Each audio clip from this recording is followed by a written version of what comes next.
All right, we want to discuss being an innovator.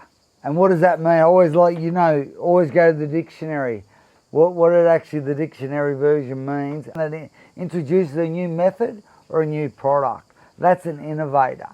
And, over the last little while, we've seen, you may be a bloke. I don't think so by now, but are saying things like, particularly through this pandemic, when things go back to normal.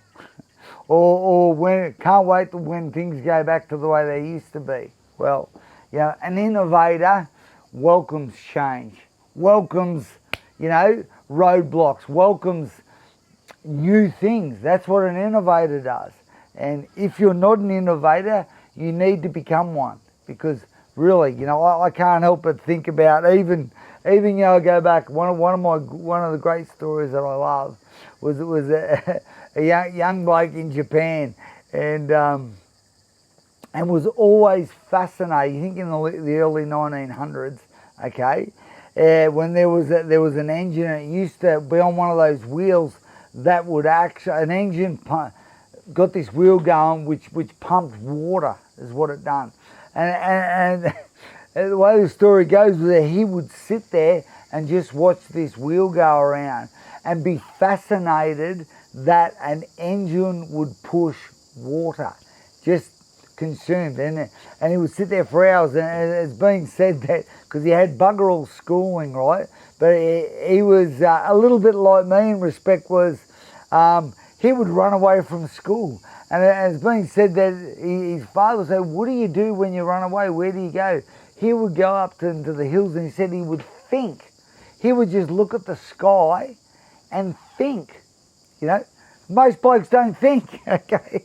So at an early age, he knew this. And there was a time where didn't get much happening at school for him, but he was always fascinated with machinery, this young bloke. And so eventually he actually got a job, because there started in the early 1900s, there started to be some cars would start to operate, and he was fascinated by engines, how they worked. He even said that his father had a watch, okay, and what he used to do was, as a kid, he would pull the watch apart and put it back together, pull it apart and put it back together, and see how fast he could do it. He was fascinated the way machinery worked, wanted to become an engineer, and had a go at it, but never was qualified. Eventually, his goal, his mission was to actually be good enough to work for Toyota. That's what he wanted, okay? And as he started to do that, he thought if he could just create this engine and present it to Toyota, he could get a job on the production line, okay, as an engineer. And you know what? It actually happened. It actually happened until the war started, the First World War, and what happened was the factory got destroyed, and his name's Mr. Honda, okay? You talk about Honda. Well, look what it's doing today and where it started from, and becoming an innovator. We're talking about remaining in your state of being an innovator. And it's being said what happened was, when he first got a job with Toyota, okay, and he got there, and then all of a sudden what happened was he actually got an opportunity to make these engines that he wanted, and then as the war happened and he couldn't get resources, he couldn't get materials, his factory got bombed, okay, so it got destroyed, the people employed couldn't, there was no factory to work at, and and eventually what happened was it got liquidated, okay, the idea, the industry, what Toyota brought him out, okay, so he thought, far out, what do I do? Because when there's a dream inside of you, which we've been developing, this mission, this dream, and when the dream's big enough, the odds don't matter. When the dream's big enough, you need to innovate different ways of doing things. And I remember there's this point where he actually got convinced these blokes who used to work for him to go out into the battlefields, right, when the soldiers moved on, and just get the metal, get the jerry cans, get different things, bring them back, melt them down, and then melt them into steel. And then what happened was he started to he invented, because there was no money, there was a famine, there was no food. So what he did, he made this little engine, okay, that used next to no fuel, okay. And what he did with this engine, he actually put it on his push bike, okay. So all of a sudden he's got this little engine and he's riding around, okay. And then his neighbour goes, "Can you make me one?" Okay. He's made him one. All of a sudden his other neighbour, all of a sudden he started making, needed more materials, started to get a little factory going. All of a sudden he had to make a machine to then make the shed. And then do you know what happened? He got that factory got bombed. Okay? He didn't lose sight of his dream. So then he starts to rebuild again. He doesn't know what to do. He needs some resources. As even he said, what he did, his wife's wedding ring, her jewellery, he actually pawned, okay, to keep his dream going. Talk about all in. Talk about a man who knew his mission. A man who wouldn't stop at anything.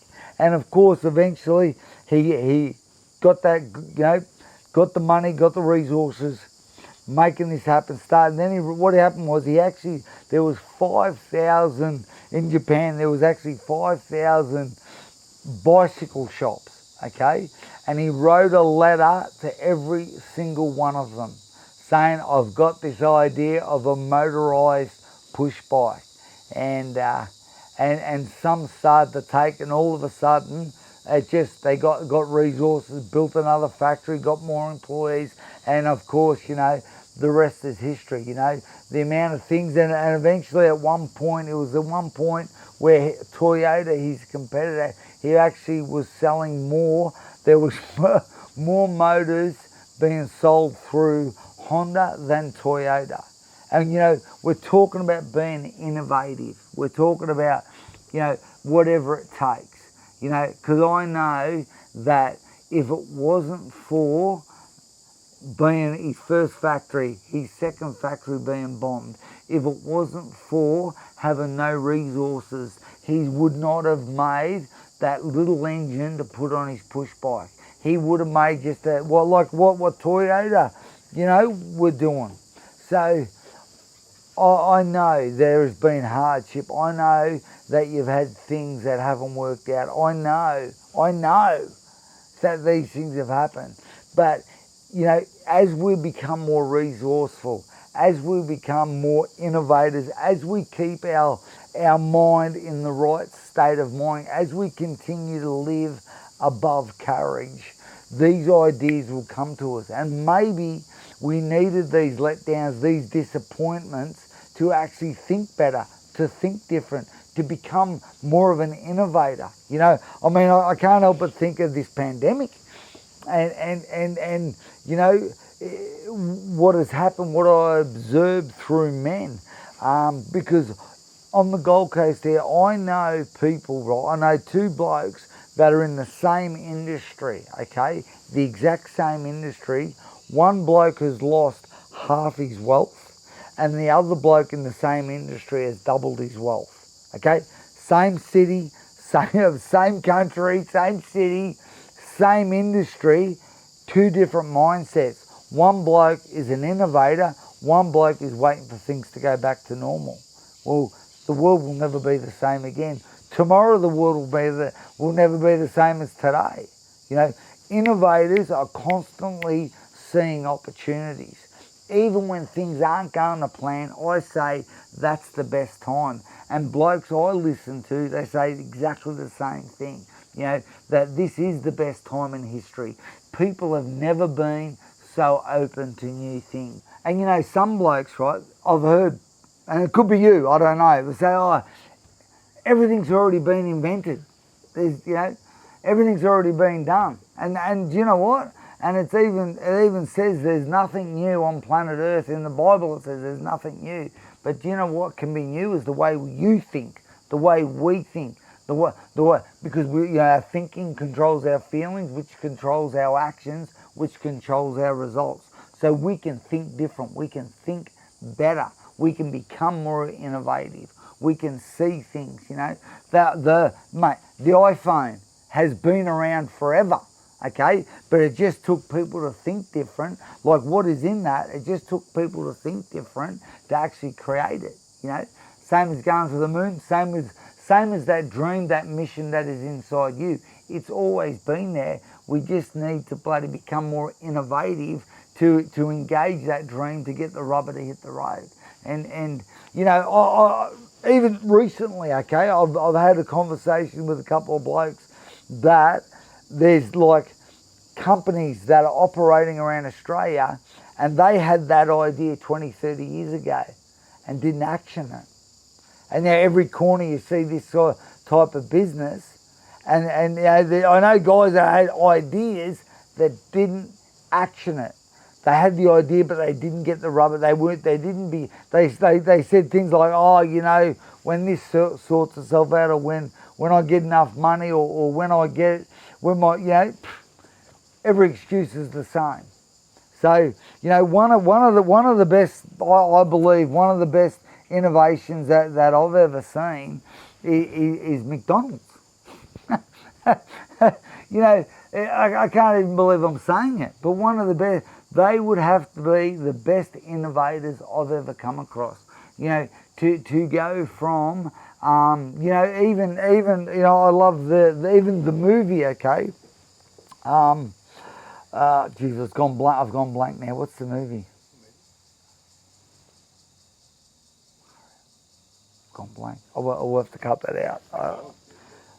There's a McDonald's movie. It's called something. Do you want to Google it? It's the McDonald's movie. It's called The Founder. There we go. It's called The Founder. All right. For example, that Ray Kroc, that in that movie about McDonald's, it's called The Founder. You got to watch that and watch what I'm saying.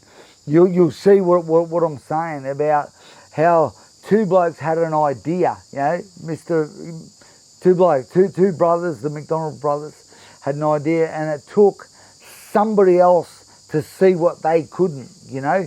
They could see this much, he could see that much. So there's businesses out there that are operating like that are waiting for a guy like you to explode them. There are ideas out there that are people maybe just have a seed, but you can bring the water. You can bring the sunshine to make them explode. You know, I love McDonald's, you know. The fact that they keep innovating. You know, they started with burgers, you know, fast food. You know, I love it in the movie where they talk when that guy first comes up and they don't have knives and forks. Like, how do you eat without knives and forks? McDonald's did it. We're the first ever to eat without, and even not even sit down. For all the restaurants, they didn't sit down. They didn't have knives and forks. They didn't even have plates. Like, that's insane when you think about a restaurant, a family restaurant. That's what they do, okay? And even the way that when they started sitting down, said they innovated where they didn't use a heater, even in parts of America when it's cold, they put an air conditioner on because they didn't want people to stay there. And you even look at the seating today, it's never comfortable, all right? Until as they've gone along, then the coffee industry come in, so then they started making a coffee lounge where people would stay. All of a sudden there was a whole thing about McDonald's isn't healthy, okay?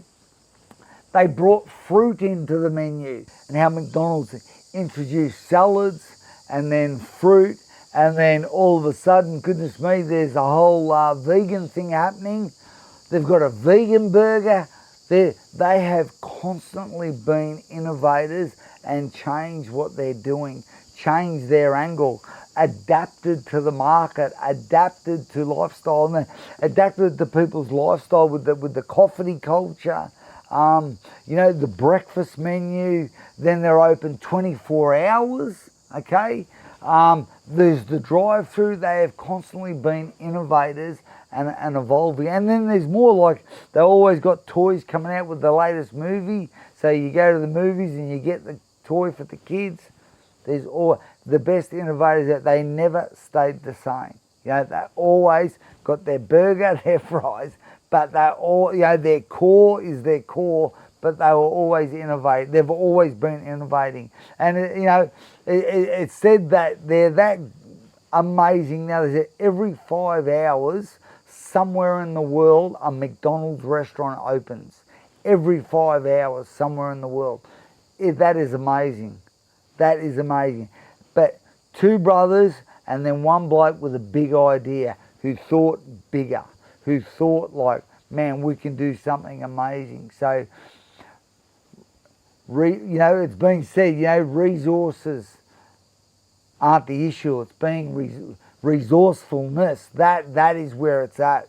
Be coming up with new ideas, with better ideas. We'll never stop changing. I can't help but think. And I've been looked after, okay? I've been looked after my entire life, I believe. Even when it was great, when it was bad, when it was in between, I really believe, I know I've been looked after my entire life. And particularly with this rite of passage, doing it the way I was doing it with a boxing program, for 10 years, and doing what I loved. But I always felt there was more. And my thing has been from 2009 to 2019 when I done that last 10-week program. Whereas I always would change. I'd get the team in after we do 10 weeks because we'd stop and then we'd start the next group, okay? And I'd say, that was great. I knew what was great. I didn't want to hear that. I was like, how can we make it better? How can we tweak it? How can we improve it? So my thing was, that group was great, next one's got to be better. So I know the team, sometimes it drove them nuts. Say, Gav, that was the best one yet. Say, yeah, I know how we can make it better. And up until about 2019, it was probably about 10 months before the pandemic. I just got this, that's it, I'm stopping. I didn't say I was stopping, I said I'm having a break. I'm going to make this better. I don't even really know how. And we talk about our dream and the dream test. I just knew there was something. I had to make things better. I had to reach more people. I had to reach more husbands, fathers, sons, leaders. And we'd already written that first book, A Rite of Passage for the Modern Man. I remember having a break. I remember closing the gym. I had a gym for 16 years. It was a big thing for me to stop, talk about my moustache I had for being the ringmaster, my identity and all that stuff. I thought, nah, I'm cashing it in. And I don't know what for, but I know it's going to be better. I know it is. And of course, we got the book out, and it was going great. It was going awesome. People started saying, well, what's next? We make a 3-day, 4-day little program. And then, we started filming, the bigger one. And then all of a sudden, I started changing the events up, right? I started, instead of doing a fight like a pro boxing experience at the convention centre, the casino, one of the great RSLs, I started doing it underground in a nightclub, okay? More like a fight club, and men-only nights, and really getting to the core of where I sensed, I felt the calling was, to reach men, not just to put on great events, and really get into that rite of passage, and then of course the pandemic hit, and the book went nuts, okay? Then the online programs went nuts, and all of a sudden I could see how that 10 years, into the 11th year, really, it was, if I hadn't have backed myself with the book, with the online courses, we would never have been able to serve as many people. So even in, 2 years into the pandemic, okay, where it was phenomenal. In 10 years, we helped over 1,000 blokes. Great. In the last 2 years, now it's like double that. It's double that, the men that we've reached, the men that are listening to this, that we're able to speak into on our different social media, on our different programs, the different books, etc. It took me to stop to think, how do we do this better? How do we think better? How do we think bigger? How do I become more innovative? Who do I speak to? Who do I encourage? whose buttons do I push to get them, to stimulate them, to get them to think different? You know, how do we get more creative? How do I speak to people that are more creative than me? And because of that, you know, Dom, who's sitting behind this camera, he's there. You know, we've got Caleb, who is creating things. You know, we've got my son who is just thinking outside the box, who is pushing me now. I'm pushing him. You know, we've got other blokes involved that are thinking bigger, man. So, and you know what's really I find really interesting, because as I was going along, and I'm sure you've been doing things where I had people copy me over the years. I've had people advertise my name on the radio, right? Can you believe it? With their website, going back to, like, you know, people will do desperate things. I've had so many different things. People copy exactly what I do and call it their own thing, you know. But this has been because I've constantly been changing and being an innovator. I believe there's two sorts of men, okay? You either compete or you create. If you create, there is no competition for what you do. If you create, I mean, there is only one of you. There is one of you. Be yourself, everyone else is taken. So it's your responsibility to live out your dream. It takes courage to live out your dream. It takes courage. You know, and I think about Honda pawning his wife's jewellery. I think about Honda going through that stuff. I think about McDonald's. I think about so many other great men that I know that have constantly been changing, evolving, looking for ways to do things better. So I'm believing, you know, this has stimulated you, and whatever you're thinking, I'm telling you, it's too small. You've got to think bigger. You've got to think bigger. You've got to think better. You've got to transform by the renewing of your mind. We've got to keep ourselves above courage in that right frequency.